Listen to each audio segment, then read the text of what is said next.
Well, guys, it's Halloween and it's time for the 31st film and the final film in my 31 Horrors of Mike. It's been an absolute blast doing these videos, and I'll talk about that a bit at the end of this review. Now, the final film in this list is one which I knew I was going to do. As soon as I started writing the list, I knew what was going to be my final film. The reason for this is that it's a film which has real nostalgic feelings for me. I remember watching it on Halloween several times as a kid, and I watched it with my father, who introduced me to all the sort of Hammer horror films, and I just loved the Hammer horror films as a kid, and I loved Peter Cushing in that role as Van Helsing. So the film we're talking about is the 1960 release of The Brides of Dracula. Now this would be the first of two attempts by Hammer to make a Dracula based film which didn't require Dracula to be in it, didn't require Christopher Lee. They originally did offer the film to Christopher Lee, but he turned it down, so they had to change the script and they had to put some sort of other vampire in the film. The second film that they tried this with, by the way, is The Kiss of the Vampire, which is quite an obscure Hammer film. Um, but what's different with this one is that this one actually directly does reference Dracula. So this one, The Brides of Dracula, has Peter Cushing returning as Van Helsing. There's a voiceover at the start of the film which describes and says how Dracula is dead, but basically there are still people, his minions out there, other vampires which he has created, who are still trying to spread his evil. Now, the film follows. Well, it starts off with a young woman who is traveling through Transylvania,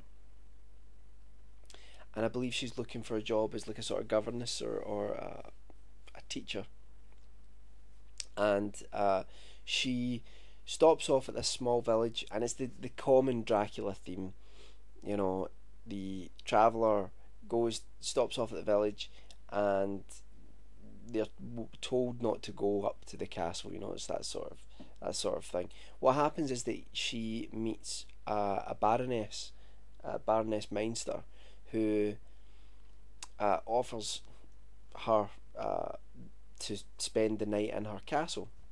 So she, you know, uh, thankfully, said to her, she said yes. I don't say thankfully, but she's very thankful for being given the room for the night, and she goes with her, much to the protestations of the local villagers, who obviously don't want this girl to go up to the castle for some reason.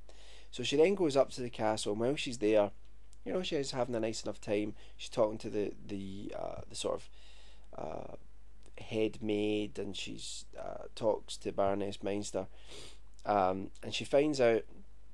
She actually looks out from her room, and she can see a young man who is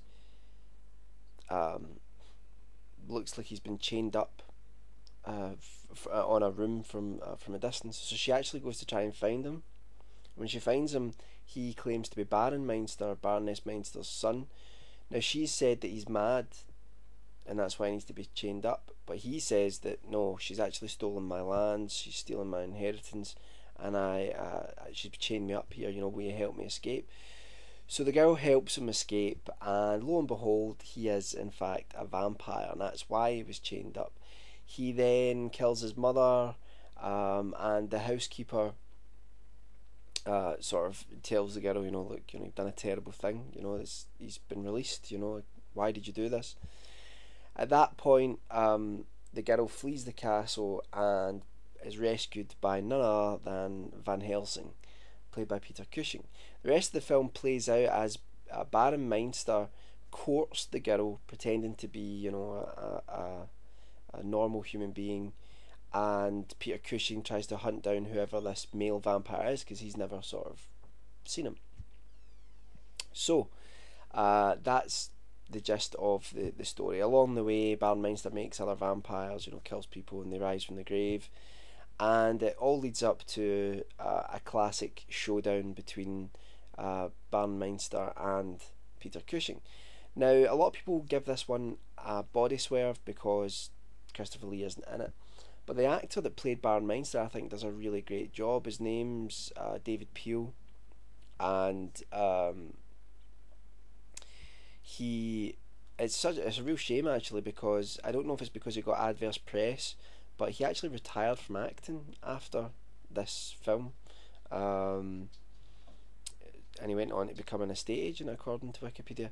I think that's a shame, because he really did a great job here, and I think that some people don't like his performance, but I really like it. I like everything about this film. Um, Peter Cushing is just phenomenal as always. The conclusion to this film is one of my favourite sort of conclusions to any uh, Hammer horror film. I actually think that the Hammer films had a real impact on the action genre.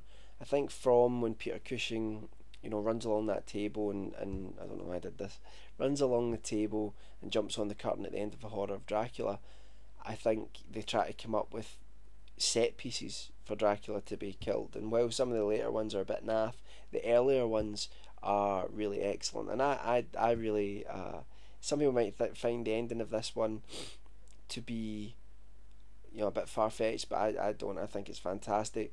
It's better than, apparently there was a magical element involved in the film at the conclusion by another character who was removed from the script eventually, because Peter Cushing said, no, look, Van Helsing can't use magic, to destroy Dracula. It's not the character.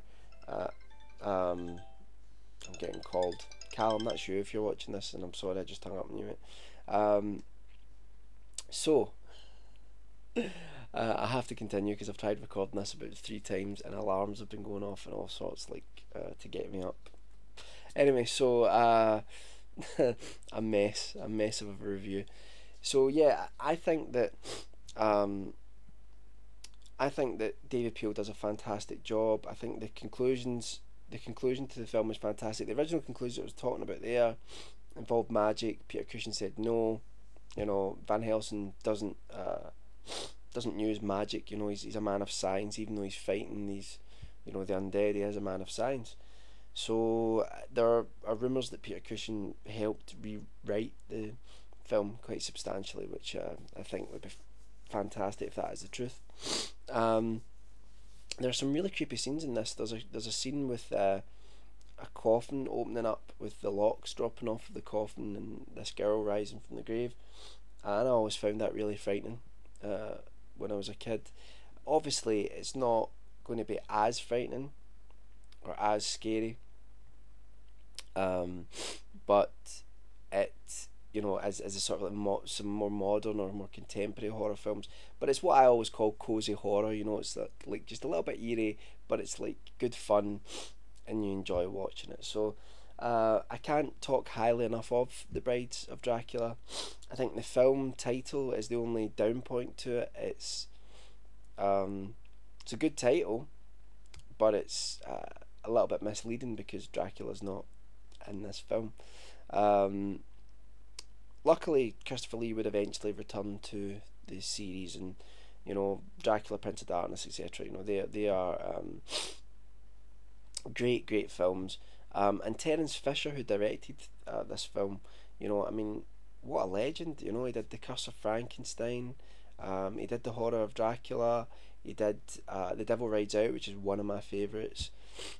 So the director was just fantastic. Jimmy Sangster as well was really incredibly important for creating the horror craze that surrounded Hammer.